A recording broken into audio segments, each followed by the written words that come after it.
This is a recorded message. Yahtzee isn't in right now. It's his summer holiday, so he took his kids to the beach. Like a normal person, who doesn't hang around YouTube mashing refresh expecting game reviews, despite knowing full well that big game releases are to summer what a high-starch diet was to the Irish potato famine. But there is something to talk about. We've made a habit each year of getting the Patreon subscribers to vote for what classic or overlooked game I have to do a fully Ramblomatic review of during 1 week of the summer game drought. Editor Nick waded into the Discord to solicit suggestions, and by some horrifying arcane process known only to him, settled upon the following 6 finalists. 1. Danganronpa. Making its third appearance in the finals, the anime detective game is a popular recommendation but has a habit of being outvoted at the last stretch. It was pipped at the post by Chrono Trigger in 2023 and Knights of the Old Republic in 2024. Let's see if this year the weeb block can finally come together to outvote the retro weebs and the boring-ass normal-brained people. 2. Sid Meier's Pirates. I think that's how you pronounce that. The 2004 remake rather than the 1987 original. I mean, Jesus Christ, we're up for retro gaming, but we're not about to go back to running games on fucking oscilloscopes or stone tablets. I think someone might have heard a rumour that I like anything with an 18th century nautical theme, so perhaps we'll see how that rubs up against my attitude towards mini-games.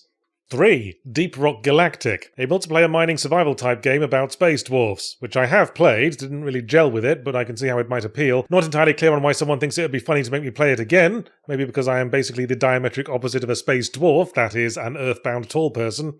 4. Jade Empire. I had to look this one up. Apparently it was an action RPG made by BioWare in 2005 as an Xbox exclusive, and which nobody bought. Good reviews, but no sequels were forthcoming. Apparently it was the decision to focus on this and Dragon Age that meant BioWare didn't make Knights of the Old Republic 2. So maybe one of those KOTOR fans from last year are still harbouring a grudge.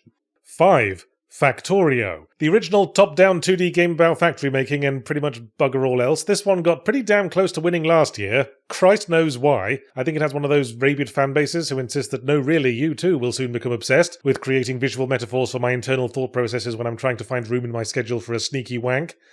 And 6. Elden Ring Night Rain. I was turned off Night Rain by its multiplayer focus, but frankly there's no rational reason for why I haven't played it yet, except that I just don't really wanna. The old Souls-like fatigue again. Still haven't finished base Elden Ring or played the DLC. I'll play Night Rain if you insist. I just find less appeal these days in getting pounded into the dirt by a 12-hit combo from a huge flaily lad with a very prominent adjective in their name. And that's this year's 6 finalists, and now all that remains is for you guys to vote on which one will get the fully Ramblomatic treatment at some as yet undetermined point in this year's summer game drought. Remember, only Patreon subscribers at the $5 a month tier or above get to vote, so if you want to have a voice, go to patreon.com/secondwindgroup and sign up. You'll get all sorts of other perks and bonus videos as well. If you don't want to do that, or can't afford it, feel free to have an informal straw poll in the comments of this video. Maybe a Patreon subscriber will pass by and be swayed by your arguments. I mean, we managed to persuade them to give us money every month. They're presumably a fairly malleable bunch. That concludes this recording. If you'd like to leave a message, please stick it up your bum when you hear the tone.